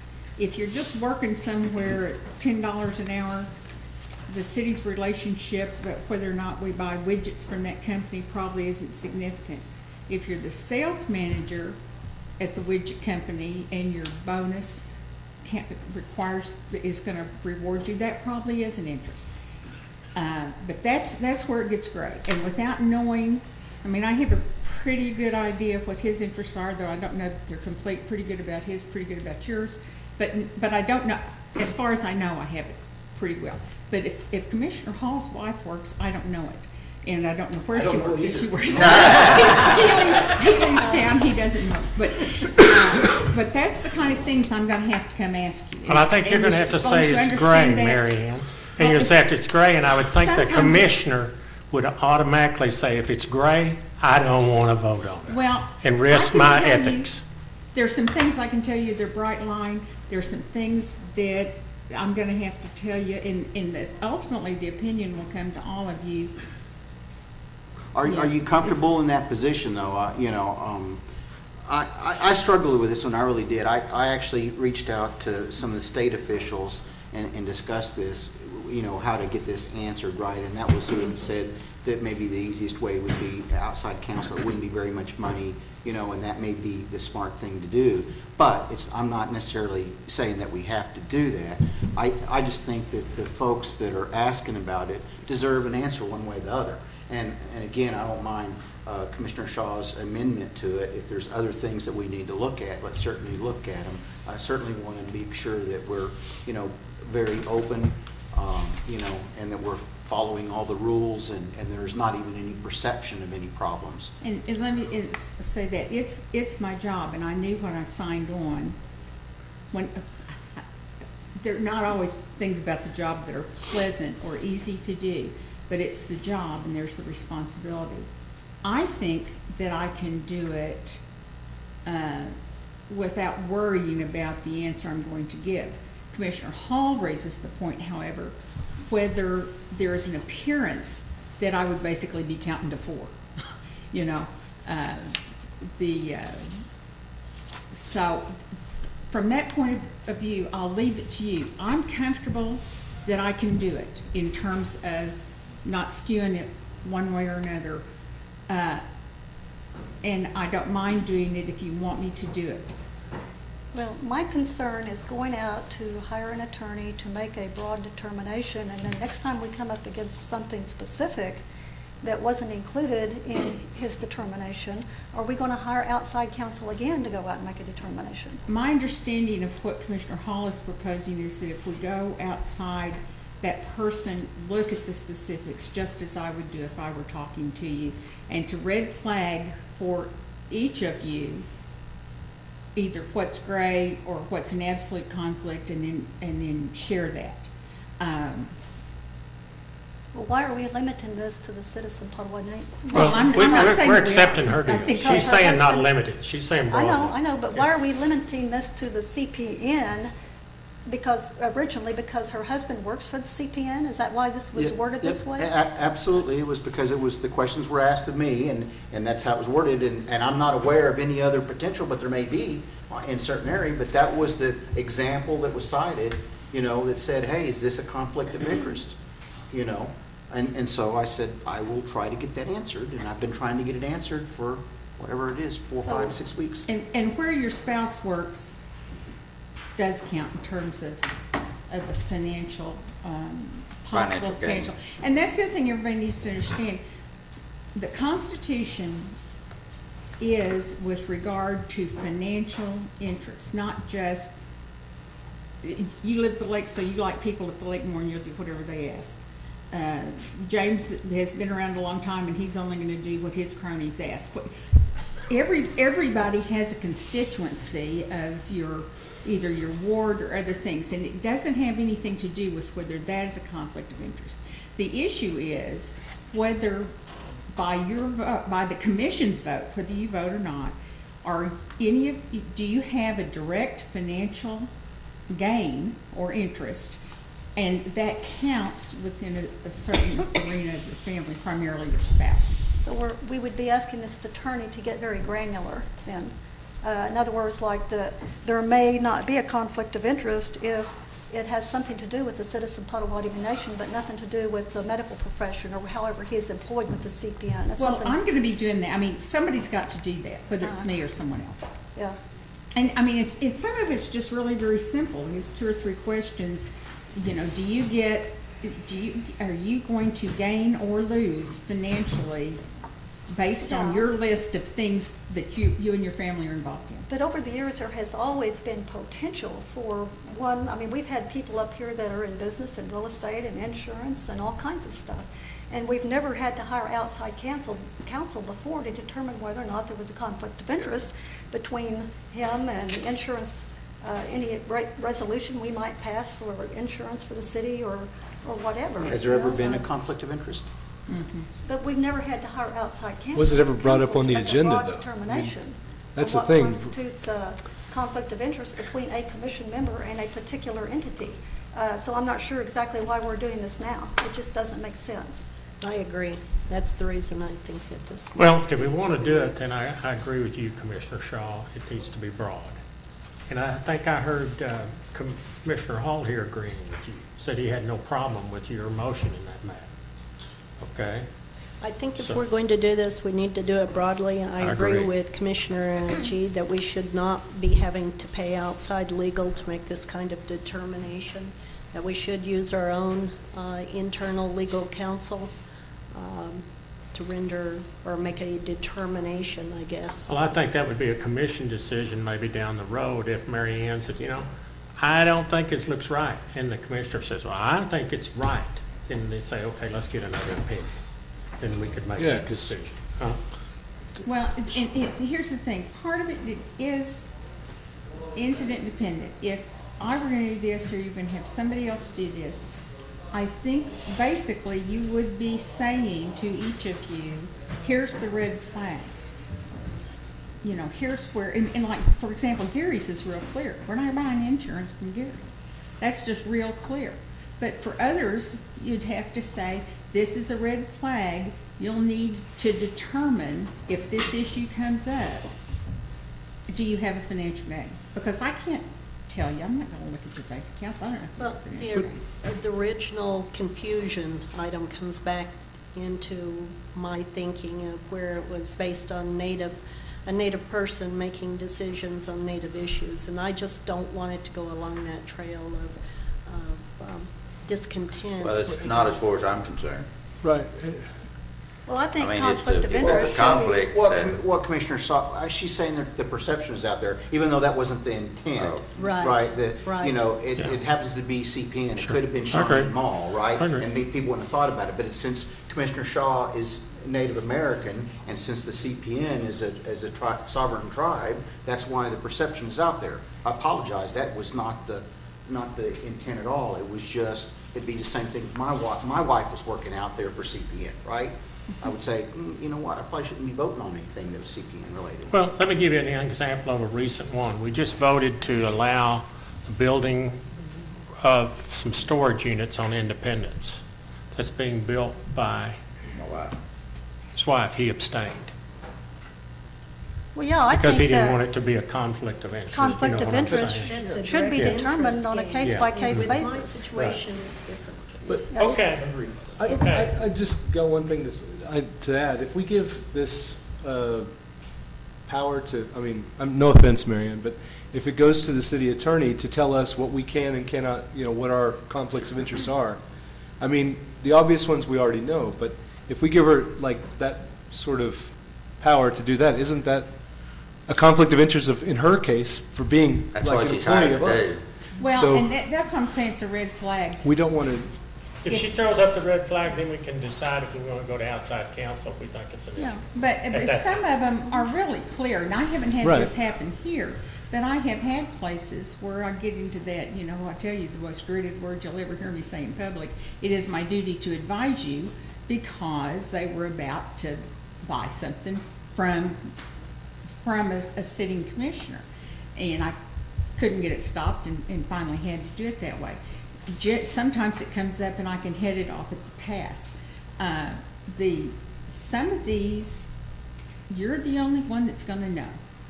So all I could do for you in most instances is red flag it for you, because you're gonna be the one that knows.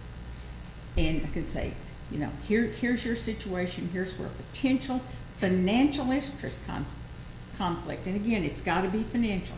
Here's your potential financial interest conflict. You're gonna have to look at this and satisfy yourself. And because you're also putting the other commissioners at peril.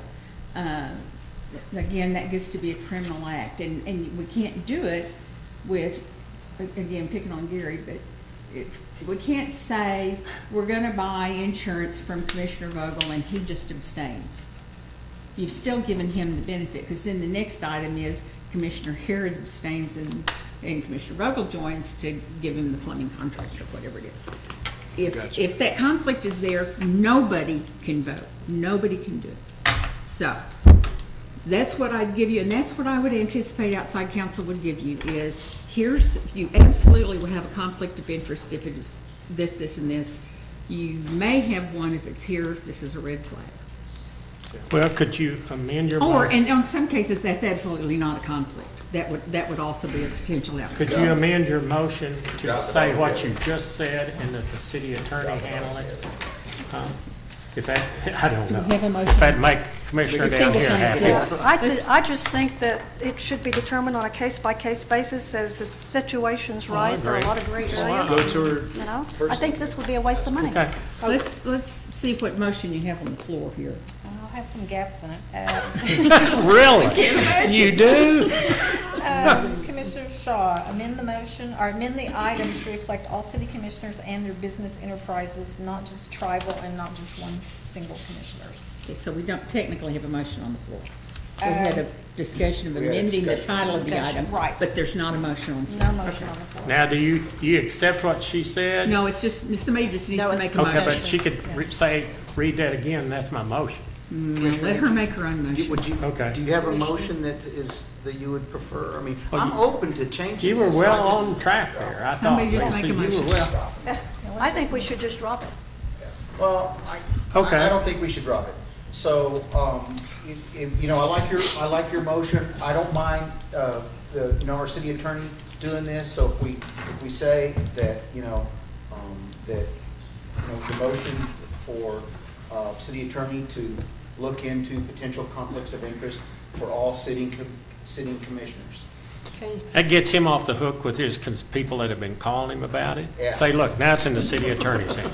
Huh? Well, it potentially gets all of you, gets me on the hook, but it potentially, for all of you, gives you, cut out the gossip, cut out the rumors, cut out whatever, that it's been looked at, and this is, whatever, there may be some things, clear conflicts and things that clearly aren't, and there you go. If it's gray, we come to you anyway, though.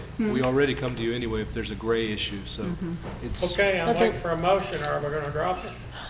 Well, I'd like to make a motion, let me try this again, to make this on a case-by-case basis, determination that the city attorney will make the determination on potential conflicts of interest for any sitting city commissioner based on the situation. We have a motion? Okay, well, let me tell you what I just heard, though. Case-by-case basis is, don't do anything at all unless somebody comes up, something comes up. So that's fine with me too, but that's what that motion says. So are we gonna have to vote on everything that comes up, or are you just gonna? She'll advise you. Well, I'm gonna You'll advise you advise whether us. you vote on this or not. If I see you about to Break get the yourself law. or everybody else in trouble, Yeah. it's, So that's what I consider my number one I think duty. that's what you're wanting. Maybe Yes. just the wording was wrong. So All what right. do we need to tweak the Advise me on wording? language. So say, well, Well, you better I'm- not do this. Okay, what I thought you wanted would be for me to kind of talk to each one of you and kind of get your list of what you do, what your spouse does, where you own property in town, whatever that is, and then say, okay, and tell the whole commission, sorry, we're not going to buy insurance from Commissioner Vogel. Gary, I'm sorry. And then And frankly, I'm gonna be surprised if there's anything that clear cut. I think that we would all know it by now. But then the rest, if the rest of it is that, what I thought I heard you saying was that for me to talk to all of you and say, okay, I need a little more information from you, okay, then that, you're in the clear on this is a red flag, you're in the clear on this, it's a red flag. Well, we have a city attorney, and I think we have state law, so I think that we have enough in our arsenal right now to work the way that we have in the past, and I don't think we're arguing that now. All we're just trying to do is not spend a lot of money on outside get counsel. wording. Let me attempt a motion. Okay, here. Okay, wait, we have a motion. We have a motion, but doesn't have a second, I think. Doesn't have a second, so you want to modify that motion? He seconded it? Well, but No, I didn't say. Yeah, you did, didn't you? okay, what's the motion? Okay. What is the motion? Please read it back, Lisa. Who's on first? A motion to consider on a case-by-case basis the city attorney to determine any conflict of interest of any sitting commissioner. I'll second that. It's already seconded. It's already seconded. That's the one on the floor. And it's too late to modify it or anything like that? No, it can be amended. Can I motion to amend that to, to explore and advise each sitting commissioner, in the near term, what may be potential conflicts of interest? That would allow you, into my motion there, but that would allow you to go and ask your questions and things in advance. You guys are killing me here. Ethics guidelines. That's a waste of time. Well, do we have to have a motion, or is that just something you can do? Can you just do it If without a it motion? says, if it says case by case, I'm gonna do it exactly case by case, and I'm not gonna research it. I'm not gonna interview you, I'm gonna do what I've Don't always need to done. vet it, so. Yeah. So if you want anything looked at so that it's cleared up for the public or anybody else, Just come to you. my advice is either, well, if you come to me, I'm still gonna have to go ask the commissioner. Either you leave it alone or we do it all at once and for all. At the beginning, you're at the beginning of your terms for some of you and halfway for the others. So you just get to And have a I don't care which way you do it. Do we have to have a motion for you to do that? We have to have a motion for if you want me to do something different, because the idea here is to investigate and render an opinion. I definitely want to strike that word investigate. Okay, so if there's not gonna be any investigation, folks, then it's just, I mean, we're kind of where we are now. Would you consider Make a withdrawing the motion to motion? deny the agenda item as an agenda. Well, but asking questions that's your If I'm gonna- definition of an investigation? If I'm gonna come to you and ask you those kind of questions, then I think I am investigating whether you have a conflict of interest. Now, if you come to me and say, I'm concerned I have a conflict of interest, that's not my investigation, that's my advising you. So, I think we still need to strike that word investigate. Research is more appropriate to me. Let's just drop this thing. And Yeah. So I like the word research, if that allows you to ask the questions. We can always come to you and ask. Well, we just drop it and let her do how it. about explore and advise? That was your Explore and motion. advise. That's the That motion, was is your explore motion. and advise. Explore and That's fine. advise. But on a case by, but still on a case-by-case basis. And Now, this Commissioner works in Shaw has to agree with the executive session. modifications if she made that motion? Well, I think the actual motion is Thanks, explore. Keith, for bringing Okay. this up. She does Well, anyhow. no, his amendment to the motion was explore. Commissioner Shaw's was on a case-by-case basis. How is that different from what you already do? If it's case-by-case basis, She doesn't it's have the not background. any different than anything I But she, would do. but if she thinks there's a deal and somebody comes to her and said, I think it's a conflict, if I came to you and said, look, I think we got a problem. Keith's wife's working over at the Baptist church and we're wanting to de-annex it or something, and I'm just using that as an example. Then you would investigate it, right?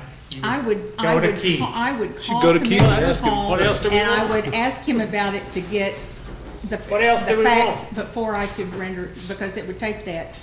But She'd I do would that not, automatically now, Yeah, she already Yeah. does it, that's what I'm saying. okay? Well, I don't know that she does, but Well, it's maybe because we haven't gone through. I don't it. go looking for it. I do not go looking for it. If it's obvious to me by what's going on, then I will absolutely nip it in the bud because, you know, you guys all go to jail, the next people may not want to hire me. But if it's just a question, whether staff raises it or one of you raises it about yourself or someone else, I will ask the question and provide the answer. Okay, we either have a motion on the floor and it'll fail and it'll just stay just as it is, or the motion can be withdrawn, right? Never to be brought up again.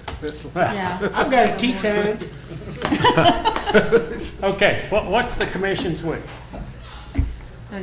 We got a motion? I think you should read Don't get us into Read the rewording. motion as it stands. Is there a motion is an amendatory motion as well? Did you make a, I don't think anybody seconded his I don't amendatory have a motion. second. So you're back to the main motion. I don't know what you're. What was the amended motion? I don't know who's on first. The motion was to amend to explore, rather than doing it on a case-by-case Yeah, basis, just to explore explore and and advise advise each city commissioner. of potential conflicts of interest. Got a second, okay. Now, that's a second to the amendatory Right. motion. So first, you're gonna vote on the amendatory motion, and then you're gonna vote on the main motion, with or Right. without the amendment. Okay, let's vote on the amended motion. The amendment to the motion. But this doesn't involve any outside counsel? No. No. No. Okay, all right. I apologize to the audience for this deal, taking so long. It's got to be worked out, okay. Okay, motion carries. Now we have another motion by Commissioner Shaw, right? I can't even recall what that Well, was. she's got it over there, I think. There's a main, yeah. Which was the main motion. Well, you guys, I have so I lost thought track. they included that. I thought that was included earlier. I thought it was a dead issue after he Are amended we it. done? I think we're done. Okay. I think we're I done. hope so. Okay, If there was ever a sign that you guys don't decide things ahead of a commission meeting, I think this is a good. let's move on to new business. No new business, Mr. Mayor. Administrative reports. We have 3 tonight. Good, that's what we need. Justin's going to talk about wayfinding and our Avitas Trails grant project. Thank you, and I'll be quick. I'm not going to request a motion. The Commissioner AG asked me to provide an update on the wayfinding project, and since that has a long history, and we have many new commissioners, and even those not so new may not be aware of the project. So let me go through it quickly.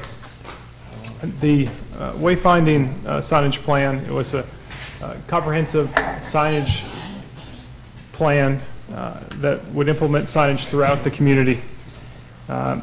It was completed in 2000, the process was started in 2006 when the City Commission voted to hire a design firm and expend those funds. That firm commenced with the work, prepared a preliminary report to the commission that was presented to the commission in November of 2007. It broke the city up into 5 districts, had numerous, dozens and dozens of signs proposed.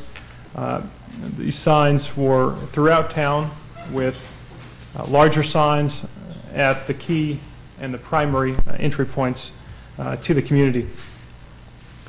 They also noted things that you would think of, such as downtown Shawnee, universities, museums and cultural sites, vocational schools, etc. There was some concern in 2007 expressed by Commissioner Stevens about regarding the promotion of private businesses within the signs. Some of the signs that were proposed actually did include for-profit enterprises. That plan was revised, and in February of 2008, the City Commission did in fact approve a final wayfinding plan. It was noted that the final message schedule and some of the design details could be tweaked as the project came closer to fruition. It was also presented as a joint project between the city and the Convention and Visitors Bureau, with the Convention and Visitors Bureau roughly picking up 1/3 of the cost and the city picking up the remainder cost. The commission at the time indicated it was their preference to make it a 3-year implementation schedule and expend approximately $100,000 per year for 3 years. Shortly thereafter, in June of 2008, the budget was, for the first year, was immediately slashed from $100,000 to $20,000 to meet funding shortfalls, and it was kept at that level for the next 3 years. And so that's part of the reason why there's been such a delay in the project. More recently, starting with the July 1st, 2011 budget, funding was reestablished to more substantial levels, and it now remains at $150,000. And I do have a commitment from the Visit Shawnee Incorporated group to also continue to fund at approximately their initial level with around $100,000. So let's talk about the particulars of the plan and further discuss the delay in the project. In addition to the budgetary constraints for the first 3 years after the plan was adopted, many other things came to light. The plan needs adjustment. Way back in 2007, one of the commissioners commented on the private business signs. Many of those adjustments were not actually made. There are different message schedules. There are design and color schemes that are not consistent. And so there's some modification and some refinement that is needed before that project goes to bid. Also, other city projects and priorities were kind of moved to the top of the list this project was moved to the bottom of the list due to lack of funding. And so some of those projects also were major street projects, Kickapoo Street, downtown streetscape, things that probably more appropriate to put up a sign for and direct people down when they're complete, as opposed to in construction or about to begin. And so that explains some of the history. This went through several different staff members. We've had turnover as well, so it's lost some of that consistency. One major effort, though, that has been completed is that new sign on Harrison Street. That is included in the signage plan. That actually sign design is almost exactly what was contemplated in 2008 with the final wayfinding plan. So moving forward, to leave it on more of a positive note, city staff has been meeting a couple of times already with Visit Shawnee Incorporated at a staff level. That board will be fully operational in early 2015, and our plan is to internally, as staff, prepare a revised plan, present it to Visit Shawnee Incorporated for their review and hopefully approval, and then come to this body in the first quarter, hopefully of 2015, and then begin implementation in mid-2015. Okay, so funding is not necessarily a problem at this point? I don't believe funding is a problem. No, I actually, for an example, the North Harrison sign is a very attractive sign, in my opinion. Mm-hmm. It was considerably cheaper than what was budgeted and what was indicated in the initial wayfinding plan. Just to give you another example, because it made me think of that, the wayfinding plan that was adopted includes some, I'm going to be quick, I promise. Includes some. Come on, Justin. Get to the point. Includes yes or no. Some signage that is actually not even approvable by ODOT. Of course, many of our roadways are actually under the control of ODOT, and so we have to get approval before we place a sign in that right-of-way. And so I wish I had better news in that, unfortunately, the plan that was initially adopted was not even implementable as such. And so but we've identified those issues, and I think we're at a place where, particularly with Visit Shawnee Incorporated, where we can move forward and get this done over the next few months. Have Get you started. already started, Justin, in correcting those and setting a new direction for that? Is that what I'm hearing you say there? I am, and we're going to be able to do that in-house. I think that it would be a mistake to go back with a design firm in this case. The districting in particular, in my opinion, the firm that we selected was used to larger cities that maybe already had identifiable districts. So if you're in Oklahoma City, you know where downtown is, you know where Automobile Alley is, you know where Midtown is. Those are not fictitious places. where the districting that was done here are honestly, they don't really mean much to people in town outside of the downtown area. The other districts were if I told you a name, you would ask, well, where is that district? They're not necessarily identifiable areas or neighborhoods, et cetera. So we're going back to a realistic implementation plan and schedule that makes sense for the community. And I look forward to updating you further after Visit Shawnee's had a chance to review it. Be happy to answer any other questions before I move on. All right. This next project is a project that's on schedule and has been, if anything, very much fast-tracked, which is it's a good thing, and I'm happy to report on it. Let me hand out a map.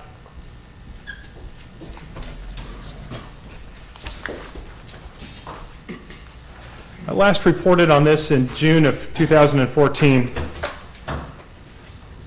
and I've titled this basically the Avitas Trail Grant. And what the city was fortunate to receive in mid-2014 was a $641,000 grant from the Avitas Foundation to provide major sidewalk and trail improvements as well as lighting of the airport trail.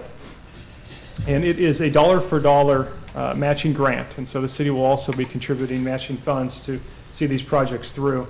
And we have budgeted money today in today's current budget, and then we'd also be budgeting money next year as part of Phase 2 implementation. When I reported on this in June, one of the comments that I received was, what about extending the trail and going to Highland Street? And so we've done that, and I have to thank the engineering department, John Krywicki and Michael Ludi for helping make that happen, and Rex Hennon. And what we've been able to do, as indicated on this map, is kind of the first part of Phase 1 is a 10-foot multi-purpose trail along Bryan Street. It runs from North Bryan, from MacArthur at Grove School, now all the way south to Highland Street. And in doing so, it at Highland Street, and then connects into an existing sidewalk network. So all of a sudden now, instead of 2 school facilities, we're connecting 3 school facilities, as well as getting another quarter-mile plus of trail.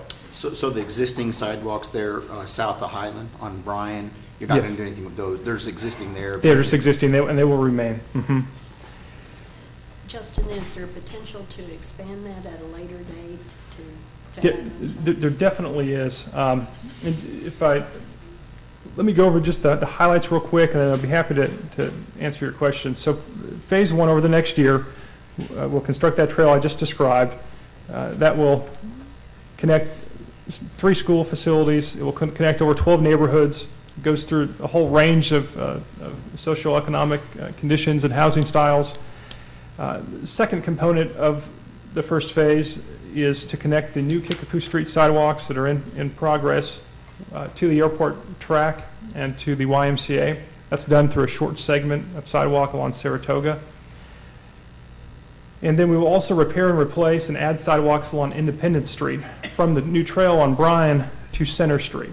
And this will provide direct, safe, and handicap accessible access to neighborhoods, and then also to Sequoia Elementary. And then we are also going to light the airport trail, particularly the west and south sides. We are waiting on cost estimates to come back from OG&E, but we have already been in those discussions, and I think that's an important part of safety, particularly in the winter months when people want to get out and use the trail, but it's dark at 5 or 6 p.m.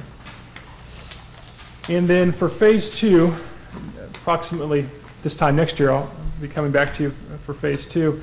We will be looking at connecting now this existing and enhanced western trail and sidewalks with the eastern segment that's on this map.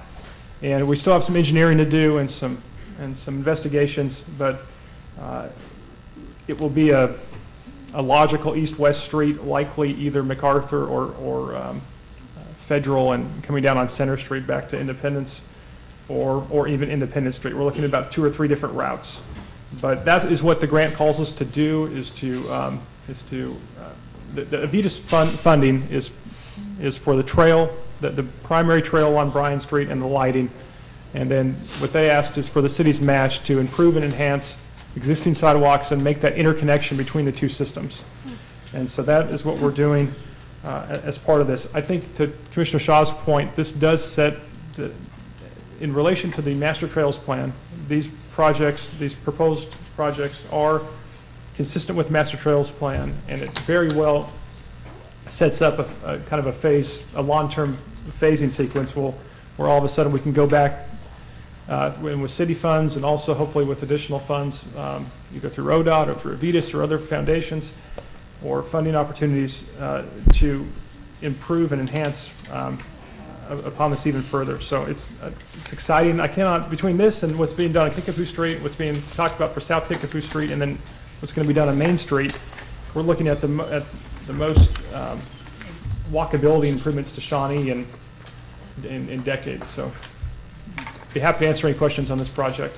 In terms of timing, before I take your questions, let me address timing. I believe the city engineer will have on your next agenda at the next meeting, and if not then, and then hopefully in November, an item. We have an existing contract already for sidewalks and for ADA ramps, and that has been competitively bid, and that contractor's already out there doing work for us, and I believe he intends to come to you with a request to increase that budgeted amount to be able to start this work almost immediately. Very good. Thank you. That was a good report. Thank you. Mr. Price?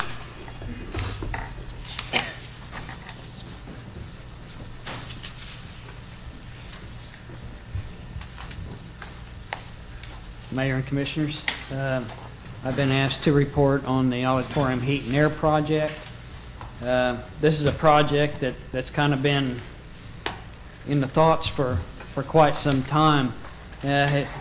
You know, as we went through the last budget, you know that funding for some of these projects, you know, is pretty tight. We've been putting funding back for this project for several years, pulling back out of it and putting back in. But I'm happy to say right now that we're sitting on a little over $400,000 in this, and our estimation for this project is right at about $600,000. We plan for the next budget year to completely fund this. Our plans for this project this year, with some of the money that we do have set back, is to go ahead and get an engineering firm to come in and design the project, kind of figure out where this needs to go within the building, how we're going to do it, and be ready come the 2015-2016 budget year to go out for bid on the project. This is kind of a difficult building to put a heat and air system in. I've already had some engineering firms kind of look and guess at maybe where we could put this and what kind of system we could put in there. But at this point, I'm hoping that by the end of the year that I'll already be out for an RFQ for an engineering firm, and then by the time the new fiscal year hits, we'll be set and ready to go out for bid on the project. How much will it cost to do that design, do you know? Do you have any idea? It's all kind of a negotiated contract type of deal. A lot of engineering firms, just like some of the other projects we do, work on a percent basis of what the whole project cost. You know, it could be 6%, could be 8%, could be 10% of the project for their fee. Is that amount included in that $400,000 you have set aside, or the $600,000 total, rather? It would be part of the $600,000. Okay. Any other questions? Mr. Mayor, if I may have a final word here. These two projects, or three projects that Justin and James brought to you tonight, were identified in our capital improvement plan, and funding wasn't identified, but because they were prioritized up there as our budgets have gone by, we've worked to prioritize those and the funding for them. And now that we've got these plans that have been developed over time, we now have identified funding for them, and they've competed with that $100 million worth of general fund projects. Okay. Any other questions? Okay, if not, staff report. How long, do you have any report? I just want to know if you're going to close this thing out. We've been here about 12 hours. If there's anything I need to do, I'll do it next month. No? Okay. Okay, I do want to thank the commissioners, each and every one of you, for your hard work tonight, and I'll adjourn our meeting. Hey, Brian, I left my jacket. Thanks, guys. Have a good week.